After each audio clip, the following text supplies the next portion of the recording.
Hi everyone! Ayan nga po kung makikita nyo po. And nasa Eiffel Tower kami. Sa Pharation po yan sa Macau.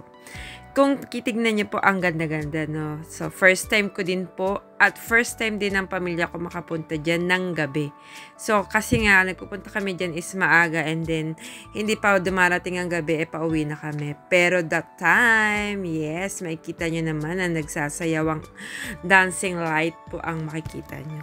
So, diba, ang saya-saya ni Mudra Vels, pati ng aking mga kapatid. Kahit pagod dyan, pak na pak, gora lang ang pegs nila. Yan nga ang sinasabi nila na ang ganda-ganda sa Macau. Yes, maganda nga po pala talaga paggabi. Kahit naman po saan. Kahit sa Hong Kong maganda naman, pero talaga dito sa Macau po makikita nyo ang Eiffel Tower na talagang ang ilaw patay sindi at palit-palit po ng ilaw, ng kulay. So, ayan nga. F na F ni Mama mag-modeling. At ako rin, syempre, nag-model din ng peg. Kung titignan nyo, pak na pak. Madam na madam ang datingan ng pegs natin. So, ayan nga. At napasaya ko silang lahat.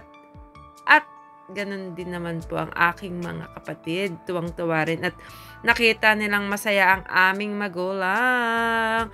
For the very first time, nakagala ang aming nanay.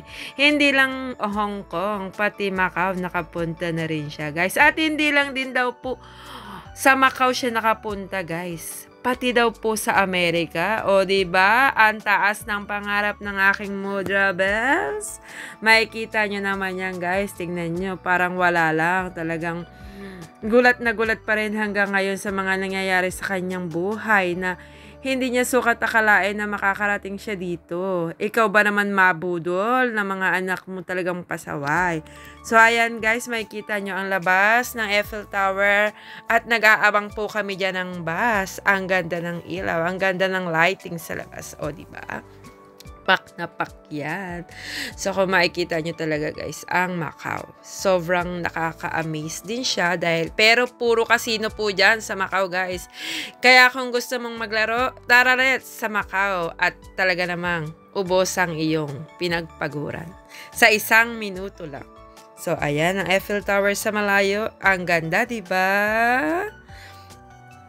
Diba ang ganda niya guys? Oh, ayan. Pak na pak. Ikot pa more. At ito naman po. Nakalimutan ko kung anong pangalan niya. But anyways guys, ang ganda po talaga sa Macau. Lalo na pala paggabi. Oh, diba? Pati po yan umiilaw din po. Diba? Umiilaw na rin po siya. And thank you. Bye-bye.